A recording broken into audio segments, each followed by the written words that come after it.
Friends எல்லாருக்கும் வணக்கம். Welcome back to our channel. இன்றைக்கி நம்ம பார்க்க போகிற பதிவு என்னன்னு பார்த்தீங்கன்னா, பரணி தீபம் அப்படிங்கிறது என்ன, பரணி தீபம் ஏற்றுறதுனால என்ன பலன்கள் கிடைக்கும் அப்படிங்கிற பதிவு தான் இது. ஏன் எல்லா மாதமும் பரணிங்கிற நட்சத்திரம் வருது, அது ஏன் கார்த்திகை மாதம் வரக்கூடிய பரணியில் மட்டும் அந்த தீபம் ஏற்றி வழிபாடு பண்ணணும் அப்படிங்கிற கேள்வி எல்லாத்துக்குமே இருக்கும். அதுக்கான பதில் தான் இந்த பதிவில் நான் சொல்ல போகிறேன். பதிவு ரொம்பவே யூஸ்ஃபுல்லாக இருக்கும், ஸ்கிப் பண்ணாமல் பாருங்கள். அதுக்கு முன்னாடி நம்ம சேனலை இன்னும் சப்ஸ்கிரைப் பண்ணாதவங்க சப்ஸ்கிரைப் பண்ணிக்கோங்க. கீழே இருக்க பெல் ஐக்கானை கிளிக் பண்ணிக்கோங்க. அப்போ தான் நம்ம போட போகிற மோர் வீடியோஸ் உடனே நோட்டிஃபிகேஷனில் வரும். ஓகே ஃப்ரெண்ட்ஸ், டுடே வீடியோக்குள்ளே போகலாம். ஃபஸ்ட்டு கார்த்திகை மாதம் அப்படின்னு எடுத்துக்கிட்டாலே ரொம்ப தெய்வங்களுக்கு விசேஷமான மாதம். ஏன் அப்படின்னா, மார்கழி மாதம் அப்படிங்கிறது தெய்வங்களுக்கு விடியற்காலை மாதம் அப்படிங்கிறத குறிப்பிட்டு சொல்லுவாங்க. அந்த விடியற்காலைக்கு முன்னாடி கொஞ்சம் முன்னாடி வர மாதம் அப்படின்னா கார்த்திகை மாதம். அந்த கார்த்திகை மாதம் ரொம்பவே விசேஷமானது தெய்வங்களுக்கு.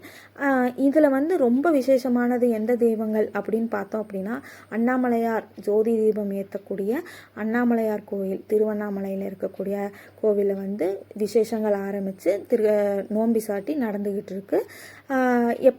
திருக்கார்த்திகை அன்னைக்கு தீபமேற்றி வழிபாடு பண்ணுவாங்க. அது மட்டும் இல்லாமல் கார்த்திகை மாதம் முருகனுக்கு ரொம்பவே உகந்தமான மாதம். அதுக்கப்புறம் ஐயப்ப பக்தர்கள் கார்த்திகை 1ஆம் தேதி மாலையிட்டு விரதம் இருந்து ஐயப்பனை தரிசனம் செய்ய போவாங்க. இந்த பல நல்ல விஷயங்கள் இந்த கார்த்திகை மாதத்தில் தான் ஆரம்பிப்பாங்க. இந்த மாதிரி விசேஷங்கள் நிறைய நடக்க ஆரம்பிக்கும். அது மட்டும் இல்லை, ஏன் கார்த்திகை மாதத்தில் இந்த பரணி நட்சத்திரத்தில் நம்ம தீபம் ஏற்றி வழிபடணும், இதனால் யமபயம் போகுங்கிறாங்களே, இது உண்மையா அப்படின்னா உண்மைதான். இது வரலாற்றில் சொல்லப்பட்டது. முக்கியமாக கார்த்திகை மாதத்தில் வரக்கூடிய திருக்கார்த்திகைக்கு முன்னத்த நாள் பரணி நட்சத்திரம் வரும். அந்த பரணி நட்சத்திரத்தில் சிவபெருமானை ரொம்ப வேண்டி 5 தீபம், அதாவது எத்தனை தீபம் வேணாலும் ஏற்றலாம், வீடு ஃபுல்லாக தீபம் ஏற்றலாம். ஆனால் எண்ணிக்கை ரொம்ப ஏற்ற முடியாதவங்க கண்டிப்பாக 5 தீபம் ஏற்றி, நெய் தீபமாக இருக்கலாம், எண்ணெய் தீபமாக இருக்கலாம், ஏற்றி வழிபாடு பண்ணணும் சிவபெருமானை. அப்படி வழிபாடு பண்ணீங்க அப்படின்னா என்ன பலன் கிடைக்கும் அப்படின்னு பார்த்தீங்க அப்படின்னா, பூர்வ ஜென்மம் பாவங்கள்லேருந்து நிவர்த்தி கிடைக்கும். அது மட்டும் இல்லை, நம்ம முன்னோர்கள் ஏதாவது தீவினை செய்துட்டு போயிருந்தாலோ அதிலிருந்து நம்ம பாவ விமோச்சனம் நம்மளுக்கு கிடைக்கும். அது மட்டும் இல்லை, எதிர்கால சன்னதிகளுக்கு நல்லது நடக்கும் அப்படிங்கிறது ரொம்ப நம்பிக்கையாக வரலாற்றில் சொல்லப்பட்டிருக்கு. அதனால தான் நம்ம பரணி தீபம் ஏற்றி வழிபாடு பண்ணுறோம். இதை யார் சொன்னாங்க அப்படின்னா, யமதர்மரே ஒரு இதில் குறிப்பிட்டதாக வரலாற்றில் சொல்லியிருக்காங்க. இதனால் பரணி, அதாவது கார்த்திகை மாதம் வரக்கூடிய பரணி நட்சத்திரத்தில் அன்னைக்கு யமதர்மரை வேண்டியோ இல்லை சிவபெருமானை வேண்டியோ நீங்கள் வாசலில் தீபம் எங்கே ஏற்றணும் அப்படின்னா, வாசல்லையும் ஏற்றலாம், பூஜை அறையிலையும் ஏற்றலாம். ஆனால் நம்மளுக்கு லட்சுமி வரக்கூடிய வாசல் நம்மளுக்கு வாசல் வழியாக தான் வருவாங்க. அதனால் வாசலில் சாணம் வலித்து கோலமிட்டு 5 தீபம், அதாவது அகல் விளக்கில் 5 அகல் விளக்கில் வாசலை வச்சு சுற்றி அதாவது வாசலில் இந்த திசை பார்த்து தான் வைக்கணுன்ட்டு இல்லை, எல்லா திசையும் பார்த்து 5 விளக்கு வச்சு நெய் தீபமோ இல்லை எண்ணெய் தீபமோ வச்சு ஏற்றி வழிபாடு பண்ணிங்க அப்படின்னாலே, இந்த பரணி நட்சத்திரத்தப்போ வழிபாடு பண்ணிங்கன்னா பாவ விமோச்சனம் கண்டிப்பாக கிடைக்கும். இந்த பரணி நட்சத்திரம் என்னைக்கு வருது அப்படின்னு பார்த்தீங்கன்னா, 12/12/2024, அதாவது கார்த்திகை 27ஆம் தேதி வியாழக்கிழமை வருது. அது பரணி நட்சத்திரம் ஆரம்பிக்க வேண்டிய நேரம் காலை 8:20க்கு ஆரம்பித்து மறுநாள், அதாவது 13/12/2024 காலை 6:50 வரை பரணி நட்சத்திரம் இருக்குது. இந்த நட்சத்திரத்தில் எப்போ நம்ம தீபம் ஏற்றி வழிபாடு பண்ணணும் அப்படின்னு பார்த்தீங்கன்னா, அதிகாலையில் ஏற்றணும்.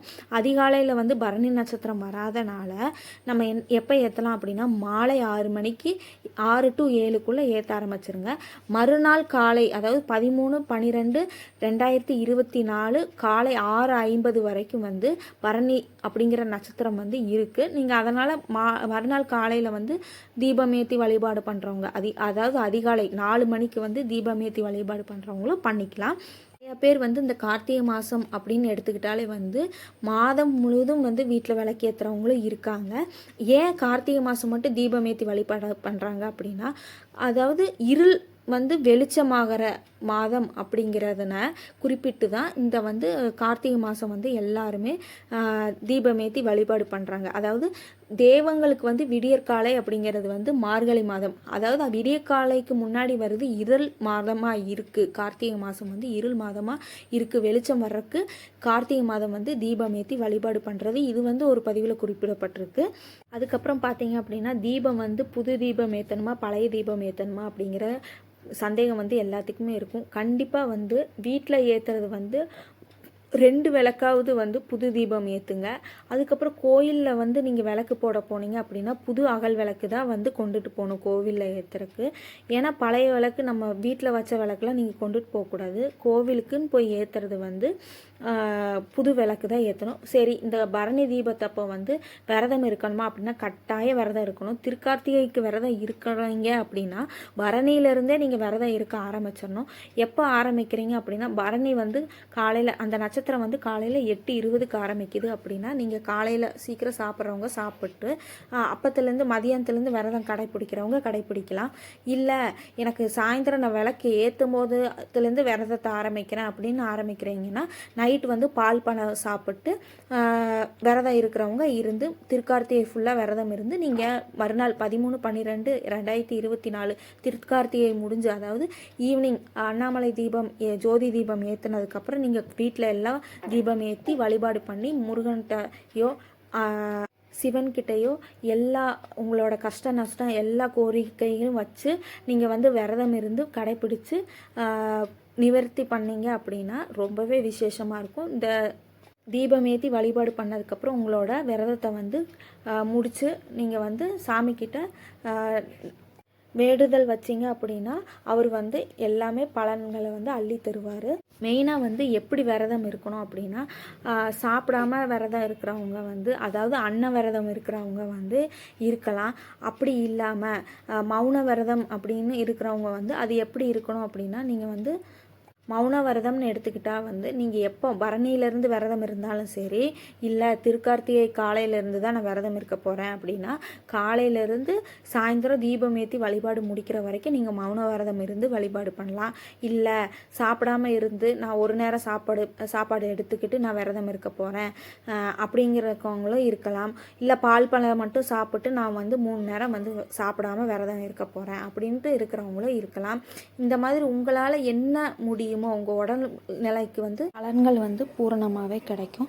அதுக்கு மேலே வந்து பரணி தீபத்திலிருந்து விரதம் இருக்கிறவங்க இருந்தாலும் சரி, இல்லை திருக்கார்த்திகையிலேருந்து விரதம் இருக்கிறவங்களா இருந்தாலும் சரி, கோவிலில் வந்து உங்களால் முடிஞ்ச அன்னதானத்தை கொடுத்து வழிபாடு பண்ணுங்கள். அது மட்டும் இல்லாமல் அனாதை ஆசிரமம் இந்த மாதிரி சாப்பாடுக்கு வழி இல்லாதவங்க ஏதோ ஒரு நேரம் சாப்பாடாவது நீங்கள் முடிஞ்ச அளவுக்கு வாங்கி கொடுத்து உங்கள் விரதத்தை வந்து பூர்த்தி பண்ணுங்கள்.